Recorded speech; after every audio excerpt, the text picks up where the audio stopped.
वह बाहर गए माता पिता से संपर्क करने की कोशिश करता है, लेकिन इस समय मोबाइल में सिग्नल नहीं है। लेकिन सुख की बात यह है कि उसे माता पिता से संदेश मिला। माता पिता ने कहा कि वे फिलहाल वापस नहीं आ सकते हैं, अब वे सुरक्षित स्थान पर चले गए हैं और उन्होंने अडो से कहा कि वह अपना ध्यान रखे और जीवित रहे। अपने माता पिता को सुरक्षित देखकर अडो की चिंतित दिल आखिरकार शांत हो गई। अब उसका पहला काम जीवित रहकर सहायता का इंतजार करना है। इसके बाद उसने घर के सारे खाने की चीजें मेज पर रख दी। जब उसने उन्हें बांट लिया तो अडो ने निराशा व्यक्त की, क्योंकि अगर वह प्रतिदिन सिर्फ एक खाए तो ये चीजें केवल एक हफ्ते तक चलेंगी। इस समय अडो को बेहद पछतावा हो रहा था। उसने क्यों मां की बात नहीं सुनी और सुबह जाकर थोड़ी अधिक राशन नहीं खरीदी।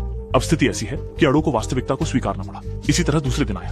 अडो ने सबसे पहले माता पिता को फोन किया, लेकिन मोबाइल अभी भी संकेत नहीं दिखा रहा था। इसके बाद उसे एक तरीका सूझा, अपना मदद का संदेश लिखकर फोटो खींचे, फिर उसे सोशल प्लेटफॉर्म पर साझा करें और इस उम्मीद में कि प्रशंसक इसे देखकर खुद को बचा सके। इसी दौरान वह एक वीडियो ब्लॉग देखने लगा, जहां पूरा व्यक्ति खिड़की के बाहर था, लेकिन फोन में कोई सिग्नल नहीं था। इसलिए अडो को याद आया कि उसके पास अभी भी एक बिना मनुष्य यंत्र। इसके बाद उसने इसका उपयोग करने की सोची और साथ ही यह भी देखने की कोशिश की कि बाहर की वास्तविक स्थिति क्या है। मैं नहीं जानता था, देखकर चौंक गया। सभी मंजिलों के लोग ज़ॉम्बी बन चुके थे। तभी फोन में आखिरकार नेटवर्क आ गया और अडो ने तुरंत अपने माता पिता को कॉल किया। फोन करने लगे, पर फोन लगने से पहले ही ड्रोन की बैटरी खत्म होने की चेतावनी आ गई। बोरियत से बचने के लिए अडो पबजी गेम खेलने लगे, पर जब वह खेल का आनंद ले रहे थे तब कंप्यूटर का नेटवर्क भी टूट गया। सचमुच मुसीबतें एक के बाद एक आ रही थीं। इसी तरह अडो बेहोशी में सो गए। इस बीच बाहर के शोर शराबे ने अडो को उनकी नींद से जगा दिया। अडो सिर बाहर निकालकर देखने ही वाला था कि अचानक आई गोली ने खिड़की तोड़ दी। अडो डर से जमीन पर गिर गया और फूट फूट कर रोने लगा। बाहर झांकने की हिम्मत नहीं हुई। असली में एक महिला पुलिस अधिकारी पर ज़ॉम्बी द्वारा पीछा किया जा रहा था। गोली की आवाज ने कई ज़ॉम्बी को आकर्षित कर लिया। जब महिला अपनी पिस्तौल में गोलियां भर रही थी, तभी आए हुए ज़ॉम्बी ने उसे जमीन पर गिरा दिया। उसके लिए इंतजार करती हुई किस्मत साफ थी। महिला ने पिस्तौल से खुद को खत्म करना चाहा, लेकिन ज़ॉम्बी ने उसे इस अवसर का लाभ नहीं लेने दिया। महिला को घसीटते हुए